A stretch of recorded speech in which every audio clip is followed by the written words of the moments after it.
HTC is looking to leap forward in smartphone photography, and it starts with this, the HTC Desire Eye. Hey, it's Josh Vigard from Android Authority. What's going on, everybody? And here is your first look at the new HTC Desire Eye.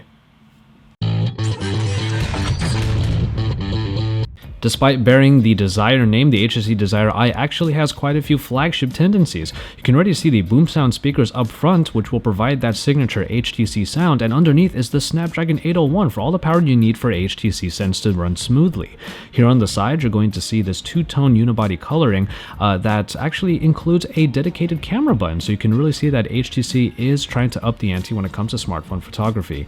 As far as the look goes, this two-tone unibody is actually also waterproof, which is a big deal because you'll be able to do a lot with this phone and it will come back wanting more, even if it takes a dive, a plunge, or a spill.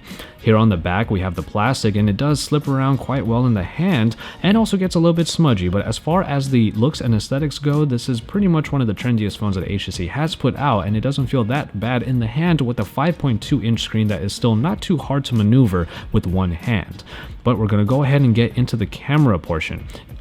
The rear-facing camera is a 13-megapixel shooter with a f2.0 aperture and 28mm in its focal length. But the real story here is the fact that on the front, it is actually a very similar package. It also comes in at 13 megapixels, but this time has a f2.2 aperture and a 22mm focal length. But no matter how you slice it, having the same power on the front as you do on the rear is a big deal. And for anybody that is looking to up their selfie game, this is going to be a very good tool for them because you will not only be able to get great shots using the rear camera, but you'll get the same quality from the front camera. We do have some examples coming up in a little bit, and we'll show you how the front-facing camera has the same capabilities as the rear in both video and photo.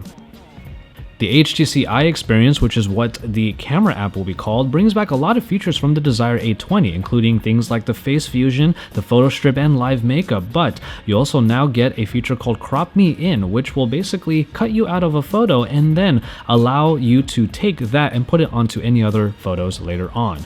But then the face detection in the camera app has also been improved so that you can take full advantage of the 13-megapixel front-facing camera for things like video calls and for apps like Skype.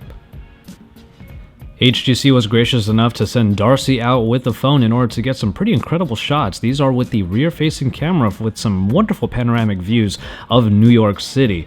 And after that, he was of course able to take some selfies and have some fun with a couple of the modes that are available inside of the camera, in particular the dual view that will allow you to use both cameras simultaneously in order to get a nice shot. And finally, the selfie that I took for the purposes of this video.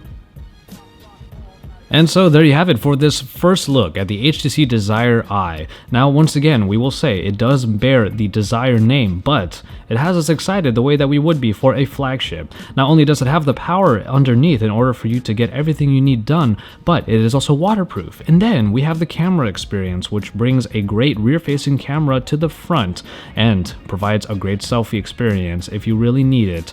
And 13 megapixels will provide you a lot if you do.